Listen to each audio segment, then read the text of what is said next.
S'il y a une période du XXIe siècle où la santé a pris une place cruciale dans la société, c'est bien celle que nous traversons. Cette pandémie a éprouvé les limites des différents systèmes de santé en révélant leurs forces mais aussi leurs failles.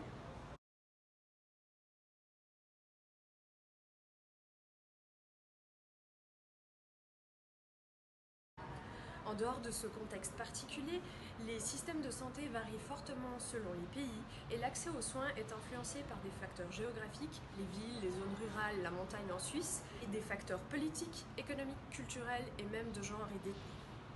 Il est toutefois nécessaire de rappeler qu'à l'époque moderne et ultra connectée où nous vivons, les habitants de plusieurs nations ne disposent toujours pas d'accès à l'eau potable ni aux infrastructures sanitaires qui sont pourtant les conditions minimales de la santé.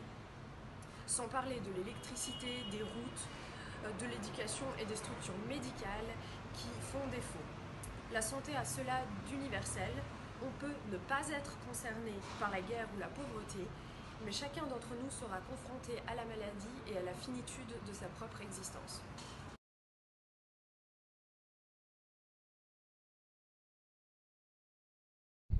La santé est une thématique indissociable du développement de l'humanité. De nombreuses découvertes ont permis de prolonger l'espérance de la vie, telles que les vaccins, les antibiotiques, l'insuline, les rayons. Les ambulances et la chirurgie ont sauvé des accidentés qui seraient morts autrement. Les conditions existentielles des êtres humains se reflètent à travers leur art et dans la culture aussi.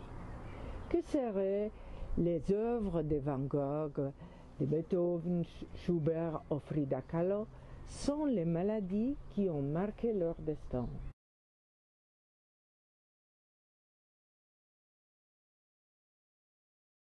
La santé influence chaque étape de notre vie, de la naissance à l'adolescence, dans la période d'activité professionnelle, dans les relations amoureuses.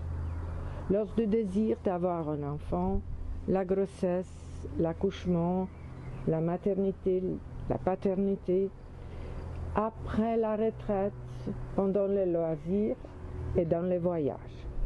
Finalement, la fin de la vie et la mort. La santé est nécessaire à l'humanité et l'humanité passe par la femme. Le corps de la femme est l'objet d'un contrôle séculaire. Féminicides, violences sexuelles font encore malheureusement partie du quotidien. Les mutilations génitales, les dérives sur les violences obstétricales et les pressions incessantes sur le corps féminin s'étendent au travers de ce qui devrait être des choix personnels et non des débats de société, à savoir le stéréotype véhiculé par celle-ci sur l'aspect idéal du corps, l'allaitement, la pilosité, le poids et tant d'autres détails intrusifs qui ne devraient en rien être soumis à l'approbation publique.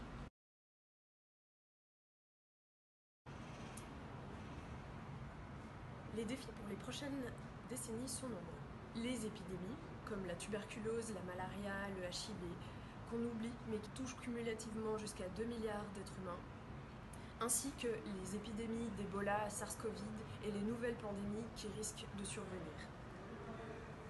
L'obésité, qui affecte près de 30% de certaines populations, mais également dans des pays émergents. Les conséquences métaboliques sont bien connues, mais les cancers induits par l'obésité, le sein, le foie, l'endomètre et d'autres, restent méconnus du public. La grossophobie stigmatisante de notre société agit comme un frein à l'accès aux soins. Et nos systèmes de santé doivent s'équiper en conséquence afin d'offrir des standards de traitement comparables à ceux de la population générale. Certains types de cancers sont en augmentation et touchent de plus en plus de personnes jeunes. La pollution est impliquée dans l'explosion des maladies respiratoires. Et les maladies psychiatriques sont encore trop stigmatisées et augmentent paradoxalement dans ce monde connecté aux autres en permanence. Finalement, les maladies orphelines, qui n'intéressent pas la recherche, mais affectent souvent des milliers de personnes dans le monde.